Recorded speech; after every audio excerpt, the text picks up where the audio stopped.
नमस्कार. जन्माष्टमी निमित्त आज आपण प्रसादासाठी पोह्याची बर्फी कशी बनवायची ते पाहणार आहोत. हो, तुम्ही बरोबर ऐकलं, पोह्याचीच बर्फी आज आपण बनवणार आहोत. पण ती खाल्ल्यानंतर अजिबातही कळत नाही की ही पोह्यापासून बनवली आहे. अगदी मौसूद अशी चवीला परफेक्ट माव्यासारखी लागते अशी ही बर्फी अगदी छोट्या कमी साहित्यांमध्ये बनवलेली आहे, घरगुती साहित्यांमध्ये बनवलेली आहे. झटपट बनते, त्यामुळे या बर्फीला बनवायला वेळ लागत नाही, जास्त वेळ सेट करायला लागत नाही. छोट्या छोट्या टिप्स मी सांगितलेल्या आहेत, त्या तुम्ही नक्की अवलंबल्या तर ही बर्फी तुम्ही पहिल्याच प्रयत्नात नक्की छान बनवू शकता. तर अशी ही बर्फी आज आपण बनवायला शिकूयात. तर बर्फी बनवण्यासाठी इथे मी 1 कप पोहे घेतलेले आहेत. आपण जे कांदे पोह्यासाठी वापरतो तेच पोहे आहेत. पातळ जाड तुम्ही कसले घेतले तरीही चालेल. आता हे पोहे मी मिक्सर जारमध्ये घालते आणि आपण हे बारीक करून घेणार आहोत. तर हे पोहे पहिल्यांदा थोडेसे दरदरीत रव्यासारखे टेक्स्चरचे होतात, तर हे असे रवाळ टेक्स्चरचे पोहे आपण बारीक करून घेतलेले आहेत. आता जे प्रमाण घेताय ते कुठल्याही एका वाटीने किंवा पेल्याने मोजायचं. तुमच्याकडे मेजरमेंट कप असतील तर त्याने वापरलं तरीही चालेल. तर बघा, हे पोहे मी छान रवाळ असे बारीक करून घेतलेले आहेत. आता यामध्ये सेम कपने आपण अर्धा कप मिल्क पावडर घालणार आहोत. कुठल्याही डेअरी व्हाईटनर किंवा कुठल्याही ब्रँडची मिल्क पावडर घातली तरीही चालेल. आता ही आपण पुन्हा एकदा बारीक करून घेणार आहोत. तर आता पुन्हा एकदा मिक्सरमध्ये हे फिरवून घेतलं की पोहे छान बारीक होतात आणि सोबतच मिल्क पावडरही त्याच्यात व्यवस्थित मिक्स केली जाते. तर तुम्ही पाहू शकता की हे व्यवस्थित सगळं मिक्स झालेलं आहे आणि छान हे मौसूद असं बारीक झालेलं आहे. तर आपल्याला हीच कन्सिस्टन्सी हवी आहे. तर 1-2 ते 3 मिनटं हे दोन्ही मिक्सचर मी व्यवस्थित फिरवून घेतलेले होते. तर आपलं हे पीठ तयार झालेलं आहे, प्रीमिक्स तयार झालं आहे, ते आपण साईडला ठेवूयात. आता एका कढईमध्ये मी 1 कप दूध घेतलेलं आहे. गरम करून कोमट केलेलं दूध आहे. गरम दूध असेल तरीही चालेल. आता सेम कपने मी अर्धी वाटी किंवा अर्धा कप इथे साखर घातलेली आहे. चवीनुसार तुम्ही साखर तुमच्या गोडीनुसार कमी जास्त केली तरीही चालेल. इथे मी 1 चमचा तूप घालत आहे. आपण यामध्ये मिल्क पावडर घातली आहे, त्यामुळे मी इथे अर्धा कपच साखर वापरलेली आहे. तुम्हाला गोडी जास्त आवडत असेल तर तुम्ही साखर थोडी जास्त वापरली तरीही चालेल. साखर फक्त आपल्याला या दुधामध्ये विरघळून घ्यायची आहे. तर गॅसची फ्लेम थोडी हाय ठेवली तरीही चालेल. आता दुधात साखर विरघळते तोपर्यंत आपण एका प्लेटला तूप लावून घेणार आहोत आणि याला छान ग्रीस करून घेणार आहोत, कारण हे बर्फीचं मिक्सचर तयार झाल्यानंतर आपल्याला वेळ मिळत नाही. तर प्लेटही आपण ग्रीस करून व्यवस्थित साईडला ठेवली आहे. तोपर्यंत आपल्या दुधालाही व्यवस्थित उकळी आलेली आहे. आता साखरच वापरायची, याऐवजी जर तुम्ही गूळ पावडर किंवा गूळ वापरला तर दूध फुटायची शक्यता असते. मग जर तुम्हाला गूळ वापरायचा असेल तर दुधाच्या ऐवजी तुम्ही पाणी वापरलं तरीही चालेल.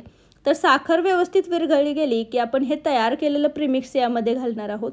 ही कृती मात्र झटपट करायची. प्रीमिक्स घातल्यानंतर पटापट हे सगळं व्यवस्थित हलवत राहायचं. याच्या गुठळ्या तयार नाही झाल्या पाहिजेत. याच्या जर गुठळ्या तयार झाल्या तर मग त्याला बर्फीला व्यवस्थित शेप येत नाही. त्यामुळे हे पटापट हलवत राहायचं आणि याच्या गुठळ्या सगळ्या मोडून घ्यायच्या. 1-2 ते 3 मिनटं हे व्यवस्थित हलवलं की हे मिश्रण पुन्हा घट्ट व्हायला सुरुवात होते, सेट व्हायला सुरुवात होते. तर तुम्ही पाहू शकताय 2 ते 3 मिनटातच हे मिश्रण व्यवस्थित जास्त घट्ट झालेलं आहे. याने सगळं कढईचं जे तळ आहे तो सोडायला सुरुवात केलेली आहे आणि हे व्यवस्थित छान घट्ट झालं आहे. यामध्ये अजून 1 चमचा मी तूप घालते आहे. अशाने या बर्फीला छान ग्लेझिंग येतं आणि तुपामुळे याची चवही छान एनहान्स होते. तर हे आपण मिश्रण व्यवस्थित मिक्स करून घेणार आहोत. हे छान असं घट्टसर झालेलं आहे. असंच तुम्ही मिश्रण प्रसादाला देऊ शकता, चमच्याने वाटू शकता किंवा याचे पेढेही बनवू शकता. आज आपण याची बर्फी बनवणार आहोत. तर मिश्रण व्यवस्थित तयार झालं आहे. गॅसची फ्लेम बंद करायची आणि आपण जी ग्रीस केलेली प्लेट आहे त्यामध्ये हे मिश्रण काढून घेणार आहोत.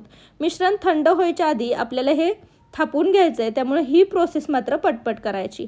आता मिश्रण गरम असतानाच एका पेल्याला मी खालून तूप लावून घेतलं आहे आणि हे व्यवस्थित मिश्रण थापून घेते. तर मला चौकोनी आकारामध्ये बर्फी बनवायची होती, त्यामुळे हे मी चौकोनी आकारामध्ये व्यवस्थित गुळगुळीत असं थापून घेतलेलं आहे. एका उलाटण्याला किंवा चाकूला थोडंसं तूप लावायचं आणि गरम असतानाच याच्या वड्या पाडून घ्यायच्या. तर इथे मी चौकोनी आकारामध्ये मला हव्या त्या साईजमध्ये वड्या पाडून घेतलेल्या आहेत. तुम्हाला कोणता आकार द्यायचा आहे ते दिला तरी चालेल. आता मी इथे बदाम गार्निशिंगसाठी लावते. तुम्हाला पिस्ते लावायचे असतील किंवा काजू किंवा तुम्हाला ड्रायफ्रूट्स लावायचे नसतील तरीही ही तुमची चॉईस आहे. तर मी इथे बदाम लावलेले आहेत आणि आता ही बर्फी आपण 5 ते 7 मिनटं थंड व्हायला ठेवणार आहोत. 5 ते 7 मिनिटांनी ही व्यवस्थित थंड होते. तर आता ही काढून दाखवते. मस्त अशी झटपट बनणारी ही आपली बर्फी तयार झालेली आहे. साधारण अर्ध्या तासात ही मस्त बर्फी तयार होते। तुम्ही पाहू शकता हिला छान असं टेक्स्चर आलेलं आहे आणि मस्त अशी ही बर्फी तयार झालेली आहे। तुम्हाला आवडेल त्या जाडीत त्या शेपमध्ये तुम्ही ही बनवू शकता। मी ही तोडूनही दाखवते।